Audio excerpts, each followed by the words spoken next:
Amigos televidentes, de esta hora saludamos a Homero Castanier, viceministro de Gobierno. Gracias, viceministro, por aceptar la invitación a este diálogo. La Asamblea Nacional aprobó ya la Ley de Uso Progresivo de la Fuerza. Esta ha sido una aspiración, no solo del gobierno, sino, creo yo, de todos los ecuatorianos.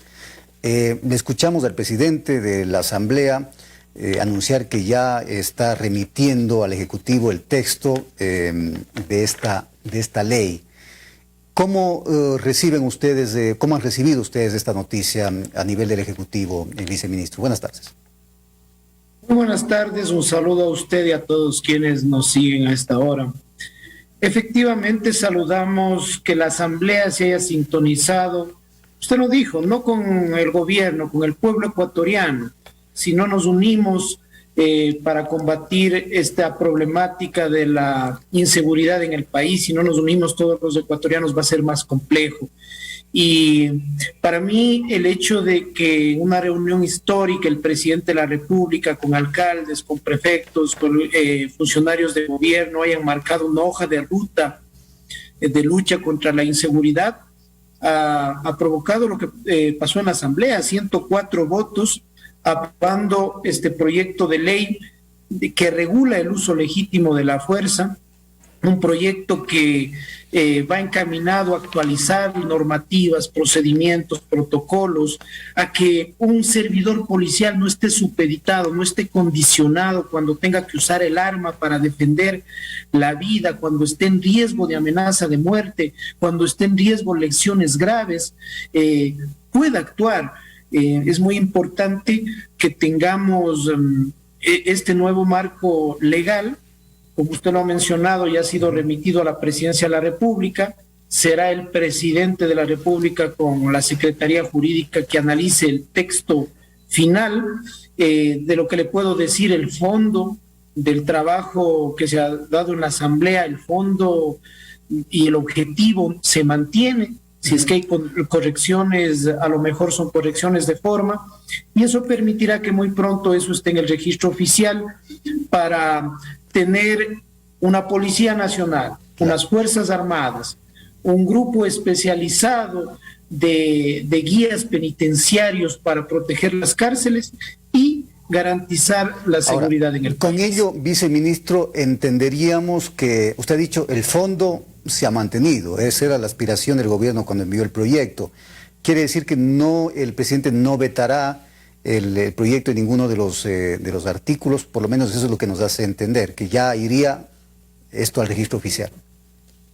Yo no me quisiera adelantar en ese tema, el presidente tiene que tomar la decisión y existen revisiones que son jurídicas también, de redacción, de articulado, que a lo mejor podría haber correcciones de ese tema, pero repito, serán correcciones a lo mejor de forma y no de fondo, porque el espíritu de la ley se mantiene. El espíritu de la ley está intacto para fortalecer y dar acciones efectivas hacia la Policía Nacional. Lo que quiere decir que en temas considerados para determinado sector, hablo específicamente de Pachacuti como polémicos, que no quisieron que se incluya en este texto en torno a la forma de actuar de la policía durante las protestas públicas o protestas ciudadanos. Ese tema seguirá como está, es decir, no debería ser modificado a su criterio, viceministro. Bueno, es que la ley es clara, si una protesta es pacífica, si el derecho a la resistencia es pacífico, no pasa absolutamente nada. Pero ¿qué pasa si una protesta se convierte en actos vandálicos, en utilizar explosivos, en utilizar armas? La fuerza pública tiene que hacer uso legítimo de la fuerza, pues tiene que controlar y tiene que salvaguardar no solo su integridad, sino la integridad de todos los ciudadanos. Vean lo que pasó en octubre del 2019. Ahí hubo muertos, hubo heridos, destrucción de propiedad pública y privada. Y ahí tiene que utilizarse el uso progresivo de la fuerza, porque eso no tiene nada de pacífico. Y el que violenta la ley y pone en riesgo la vida de otros, tiene que ser controlado con la fuerza pública. Ahora, viceministro, vamos a otros temas precisamente vinculados a la seguridad. En las últimas horas se anunció por parte del gobierno, Agencia Nacional de Tránsito, el Ministerio de Gobierno, el Ministerio de Transporte, esta disposición de que ya no podrán viajar 2 personas en moto con ciertas excepciones. ¿Esto es de obligatorio cumplimiento para todos los municipios? Es decir, no hay en este momento excepciones de municipios y solamente lo que se tendría es que regular ciertas situaciones pertinentes a cada municipio y a cada realidad. ¿O cómo va a funcionar esta disposición, viceministro? Como usted lo menciona, ayer el ministro de Gobierno, Francisco Jiménez, lo anunció, sesionamos el directorio de la Agencia Nacional de Tránsito y se tomó una resolución a nivel nacional. A nivel nacional, en vista de que los números son graves, y esto tiene que saber la ciudadanía, que el 60% de actos delictivos, por ejemplo, en la ciudad de Guayaquil, se dan en motocicleta.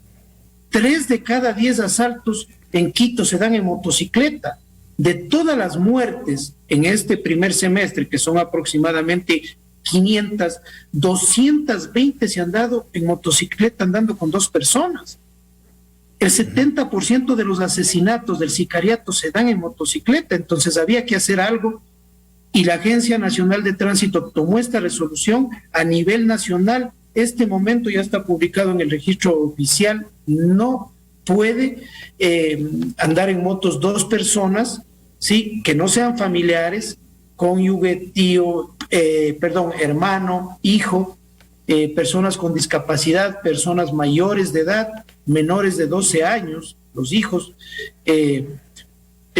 si no serán sancionados de acuerdo a lo que manda la ley de tránsito. Claro, pero entonces, mi pregunta más iba por el lado, viceministro, de si es que esto es de cumplimiento obligatorio. Y le insisto en esta consulta porque ya porque las resoluciones del COE Nacional, perdóneme, viceministro, las resoluciones del COE Nacional en determinado momento, por ejemplo, en el uso de mascarilla, no fueron acatadas por municipios como el municipio de Guayaquil o el municipio de Cuenca. Entonces, ¿qué nos garantiza que ahora esta decisión sea de verdad a nivel nacional? Bueno, si es que eso no hicieron los COEs cantonales, contravinieron y nosotros reclamamos, éramos miembros del COE nacional, a las acciones y decisiones que tomó el COE, los COEs cantonales, a las acciones que tomó el COE nacional. Pero esta resolución obliga a que sea de cumplimiento a nivel nacional.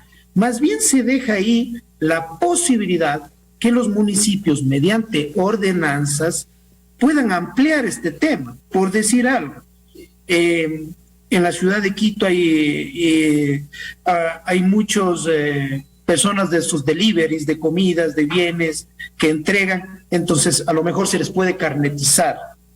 En Bogotá, por ejemplo, en los cascos de la gente que anda en moto, tiene que andar la placa del dueño para garantizar que es el dueño de la motocicleta el que está utilizando, que está manejando, ¿sí?, para que no se ocupen, por ejemplo, motocicletas robadas para cometer ilícitos. Se podría ampliar, pero es de cumplimiento obligatorio a nivel nacional. No hay aquí que un municipio no quiere acatar. Ahora, ministro, ¿cómo hacer que esto en la práctica sea efectivo, precisamente para controlar el AMPA, los sicariatos, los robos de motos, etcétera, etcétera, si es que no hay un exhaustivo control por parte de la autoridad?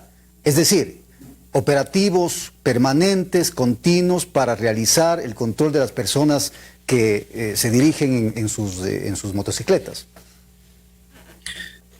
No, esto se dio el día de ayer y de aquí en adelante tenemos que articular un trabajo entre la Agencia Nacional de Tránsito, la Comisión de Tránsito del Ecuador, los agentes municipales y Policía Nacional, porque esto es un trabajo en conjunto, un trabajo en conjunto para que sea efectivo. Si no nos ayudan los agentes de tránsito municipales, si no está entendido, por ejemplo, por los agentes de la Comisión de Tránsito del Ecuador, el alcance no va a ser efectivo. La Policía Nacional, igualmente, en donde tiene su competencia. Este es un trabajo conjunto, esto se dio el día de ayer, e inmediatamente la Agencia Nacional de Tránsito remitirá a los principales de cada una de estas instituciones, a los GATS, los gobiernos autónomos descentralizados, para que se asuman esta resolución de manera inmediata. Y a propósito de este tema, algo que podría darse, porque usted sabe que los delincuentes son muy imaginativos cuando quieren cometer un ilícito. Son detectados 2 personas en moto, los 2 son hermanos, pero son potenciales delincuentes. O un adulto con una persona, con un niño menor a 12 años. Vemos que ahora incluso las mafias, las bandas utilizan a niños pequeños para delinquir. ¿Cómo se va a hacer el control y bajo qué parámetros se va a determinar si están en una acción lícita o ilícita, viceministro? Bueno, a ver, el tema de las excepciones de quienes andan en moto son claras. O sea, si estoy andando con mi esposa y tiene mi cédula y demuestra que es mi esposa, mi hijo, mi hermano, o que es mi padre el que está manejando la moto, eso se puede comprobar. Si es una persona con discapacidad de igual manera, o un adulto mayor. Sin embargo, eso no garantiza, como usted lo menciona, que a lo mejor se me ocurre un matrimonio pueda cometer un ilícito. Claro, o 2 hermanos. Pero estas restricciones, sí, pero estas restricciones van a hacer que se hagan los controles, que se detengan, que se pida documentación, que se garantice documentación, ¿sí? Y que se haga un control, y un control exhaustivo, incluso de qué es lo que están llevando. Si es que yo detengo para hacer un control y le veo a una persona que no tiene documentación, bueno, es una persona potencialmente sospechosa. Uh-huh. Una cuestión adicional, ya para cerrar este diálogo, viceministro, ¿qué expectativas tienen ustedes en torno a esta reunión con los alcaldes que se dio en la capital de la República para apoyar precisamente en el tema de la seguridad? La alcaldesa de Guayaquil dijo, yo salí como entré, o sea, es decir, nada. En el caso de otros alcaldes sí han ponderado precisamente lo que se dio. Usted lo ha dicho, estuvimos presentes ahí a la convocatoria que hizo el presidente de la República, el ministro Jiménez, para trabajar con todos los alcaldes y prefectos del país. La gran mayoría vinieron con buenas vibras, con la mejor predisposición de apoyar este flagelo de la delincuencia, del narcotráfico en el país. Lamentamos que a veces las declaraciones de uno u otro autoridad a lo mejor no sean las adecuadas. Aquí donde no nos unimos para hacer un trabajo conjunto va a ser más complicado este tema. Y en el marco de las competencias, ¿quién más que un alcalde que conoce el territorio para lograr articular con la Policía Nacional, con la Gobernación, con la ECO 911, sistemas de monitoreo, trabajo, por ejemplo, lo que hablábamos, el control de motocicletas, de vehículos sin placas, de vehículos con polarizados? Eso es un trabajo conjunto y debemos pensar en el país, en solucionar este problema y no en la papeleta electoral del próximo año. Gracias, ministro. Viceministro Homero Castañer, viceministro de Gobierno, por acompañarnos en este diálogo. Hacemos una pausa y ya volvemos con más.